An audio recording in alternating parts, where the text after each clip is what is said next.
তো hello guys, তোমরা সবাই কিরকম আছো? সবাই ভালো আছো? তো আবার আসে বললাম তোমাদের মধ্যে ফুটেজ করে একটা মিনি ব্লগ নিয়ে। তো এখন আমি বই থেকে ভাবতেছি যে, তো আজকে তোমরা তো জানোই যে হোলি খেলা। তো বই থেকে ভাবতেছি কোনে যায়, কোনে কেউ তো রং দিবে রাখে না। আর আমি এমন কারা যায় রং দিই, কিন্তু মানুষও নাই যে গোষ্ঠী মারছে গেছে। বই থাকতে থাকতে দেখো আমার রং দিয়ে কি অবস্থা করলো এই পুলাহান গিলে। গোষ্ঠী মারছে আবার দিন নাচেও।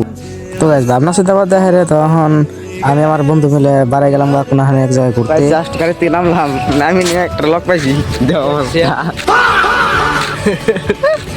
তো ফাইনালি গ্যাস আয় হল ইয়ে গোষ্ঠী মারছে, ওর অবস্থা দেখে একদম শেষ। গাছ আবার রং মাখানি কম হয়েছে, তোমরা দেখো আরো রং মাখাবো। গোষ্ঠী মারছে এরকম করে কে গাছ, এটার তার রং বেশি করে জানাবো। তোমরা দেখো এটা একদম রং বেশি সাইজে দিব। তো গাছ এখানে হোলি খেলা শেষ, তো এখানে আমরা অল্প টাইম রেস্ট নিতেছি।